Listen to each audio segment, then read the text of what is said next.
The time is 8:45 p.m. This is the Sri Lanka Broadcasting Corporation. Here's the news edited by Dilini Gunawardena and read by Tilani Pires. The headlines. Significance of revising the existing laws in order to meet the requirements of a competitive economy is emphasized. Landslide early warnings are issued to 5 divisional secretariats of the Kalutara district. The Minister Susil Premajan points out the Minister of Education should take the initiative in bringing up well-disciplined children. The restructuring of the Sri Lankan Airlines will be implemented in a transparent manner. The FAO is to support the Ministry of Health to enhance Sri Lanka's food safety policy. And on international news, evacuations are underway as water gushes through damaged Ukraine dam. And on sports news, cricket, Chamari Athapattu and Harshita Madhavi lead ICC Women's Player of the Month nominations. The Presidential Senior Advisor on Economic Affairs, Dr. R.H.S. Samaratunga says the laws and regulations on labour, capital and technology should be broadly revised in order to meet the requirements of a competitive economy. The Presidential Secretariat is closely attending to prepare a series of draft laws in this regard. He expressed these views at the National Law Conference held in Nuwara recently. The Minister of Labour has designed a new consolidated law on employment taking into consideration the issues faced by both the employers and the employees. Instead of the traditional concept of 8-hour shifts, it has invented a new set of flexible provisions that suit the job market. The government intends to pass the bill expeditiously. He further added that the government is committed to accelerate digitalization in order to empower the national economy of the island.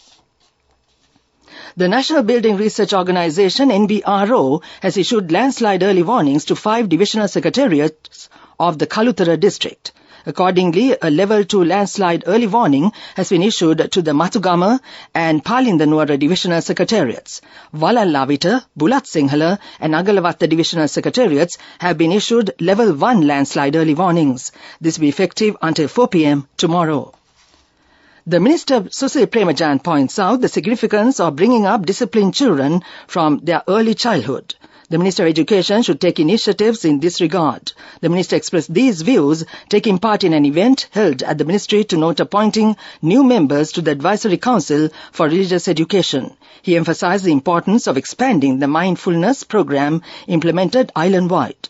The Minister further stressed on the fact that teachers should not be mere preachers, but they should pay close attention to the student's life. This news broadcast comes to you from the Sri Lanka Broadcasting Corporation. 2 orders under the Civil Aviation Act and 13 orders under the Merchant Shipping Act were passed in Parliament today. Minister Nimasiripala de Silva said the restructuring procedure of the Sri Lankan Airlines will be implemented in a totally transparent way. It will be done in such a way securing the rights of the employees and strengthening the national economy of the country. The approximate annual expense of the Sri Lankan Airlines is $150 million. Construction of Phase 2 of the Katunaik Airport will commence as soon as a restructuring procedure is completed. The Minister further highlighted that action will be taken to make the port's authority more effective and efficient. The Food and Agriculture Organization of the United Nations FAO through the European Union funded Best Standardized Practices for the Agri-Food Sector project will support the government to establish a well-coordinated food safety system in the country. Through the €6.5 million project, FAO will work closely with the Ministry of Health to implement institutional revisions in the country's food safety policy and regulatory framework towards adopting preventive risk-based measures across the supply chain. The current food safety regulatory policies in Sri Lanka focus largely on end product checks and regulations. Government, by a regulatory framework established in 1980, the challenges facing Sri Lanka's food safety sector include weak regulatory and institutional framework that have led to vulnerabilities in supply chains and infrastructure, as well as an approach that does not consider every aspect of the food supply chain from farm to table. To respond to these gaps, FAO will also work with the ministries related to agriculture, livestock development and fisheries sectors, as well as other agri and food sector stakeholders, including private enterprises, SMEs and consumers, to achieve a complete transformation of food safety standards in the country via institutional as well as attitudinal shifts. That ends the local news for now. The main news story is brought to you by Siddhalepa Vedamahatmya. Sri Lanka's Minister of Power and Energy Kanchana Wijesekara said that the India-Sri Lanka grid connection will be implemented by 2030. Minister Wijesekara tweeted, regional energy integration has been discussed for more than 2 decades and the government has made it a priority to implement the India-Sri Lanka grid connection by 2030. He said the World Bank has been assisting the Ceylon Electricity Board to understand the technical requirements and business models to implement the project. That was the main news story. The main news story was brought to you by Siddhalepa Vedamahatmya. And on Watch Light tonight, the Examinations Department requests the candidates appearing for the GCE Ordinary Level Examination to call the hotline 117 if they are facing a disaster situation due to the prevailing rainy weather and need assistance. The Commissioner General of Examinations, Amit Jasundar, informs the exam candidates to pay close attention to disaster situations and take steps to deal with them in advance. That came to you in Watch Light. Moving on with world news and the headlines first. Evacuations underway as water gushes through damaged Ukraine dam. The death toll in the Odessa train crash rises. Iran presents its first hypersonic ballistic missile. Evacuations underway after a major dam in the Moscow-seized Ukrainian region of Kherson is badly damaged. Ukraine's military has accused Russian forces of blowing up the dam in the town of Nova Kakhovka, though Moscow denies this. At least 8 different settlements in the Kherson region are already flooded. According to Russian media, a state of emergency has been declared in the Nova Kakhovka district. The death toll in the Odessa train crash has risen to 278 as 3 more people succumbed to their injuries, according to the Railway Ministry data. About 1,100 people were injured in the accident, out of which about 900 people were discharged after treatment. Meanwhile, a hospital is to start embalming the unidentified victims, with more than 100 bodies still yet to be claimed by families. Anatomy and forensic experts were called to engage in the process of preserving the bodies at the hospital's overstretched mortuary. Iran presented what officials described as its first domestically made hypersonic ballistic missile on Tuesday, the official IRNA news agency reported, an announcement likely to heighten Western concerns about Tehran's missile capabilities. Iranian state media published pictures of the missile named Fatah at a ceremony attended by President Ibrahim Raisi and commanders of Iran's elite Revolutionary Guard Corps. Hypersonic missiles can fly at least 5 times faster than the speed of sound and on a complex trajectory, which makes them difficult to intercept. Back to the world news headlines. Evacuations underway as water gushes through damaged Ukraine dam. The death toll in the Odessa train crash rises. Iran presents its first hypersonic ballistic missile. That ends world news. Development News is brought to you by Vacancies for women from Deshakti Lanka for housemaids in Kuwait, Oman and Saudi Arabia for ages 23 to 58 years. Contact number 037 7500 500. And on development news, the University Grants Commission and the World Bank have joined hands to advance higher education operations in the South Area region. This partnership was further solidified under the banner of Regional Cooperation for Higher Education Options for South Area Region. This is a joint 2-day event and forum which commenced today at the Taj Samudra Hotel, Colombo. This initiative aims at fostering knowledge exchange, exploring collaboration opportunities and showcasing advancements in the field. That ends development news.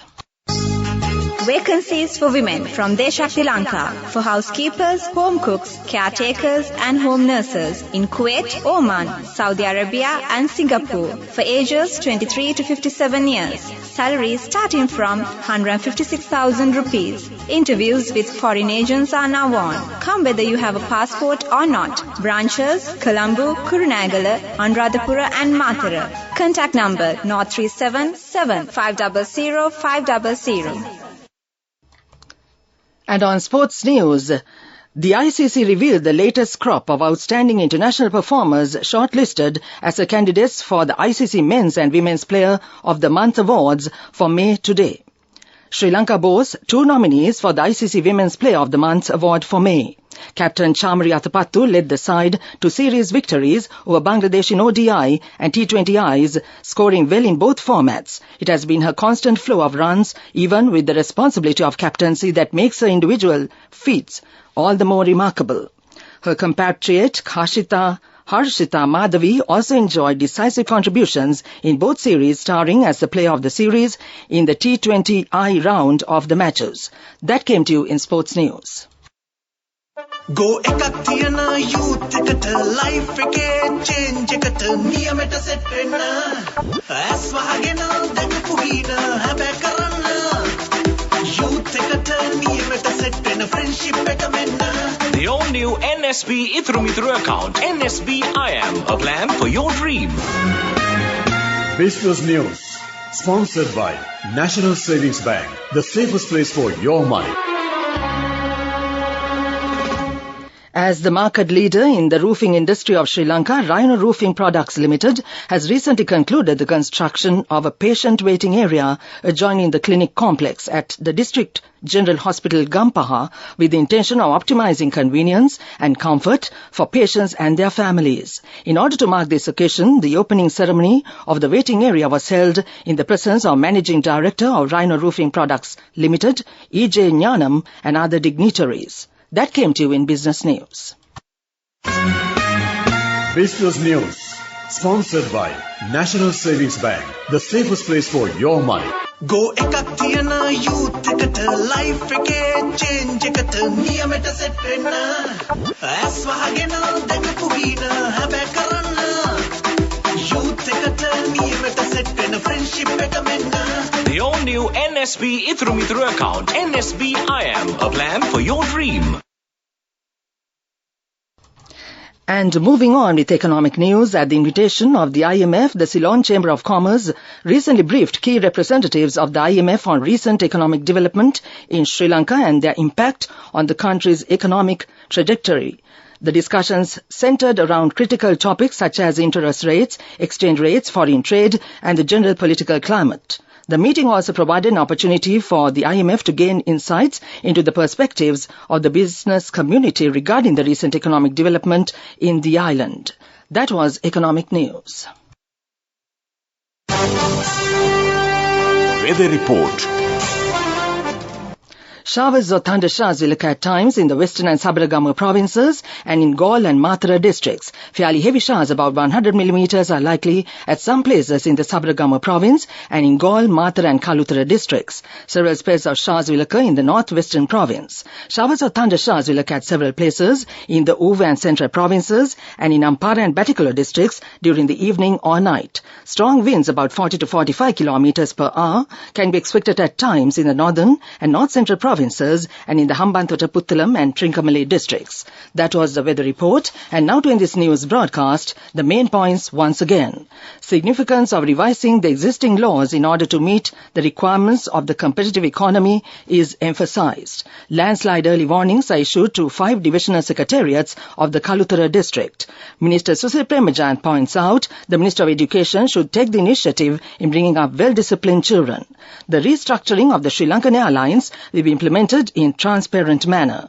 The FAO is to support the Minister of Health to enhance Sri Lanka's food safety policy. And on international news, evacuations underway as water gushes through damaged Ukraine dam. And on sports news, cricket, Chamari Athapattu and Harshita Madhavi lead ICC Women's Player of the Month nominations. That ends this news broadcast.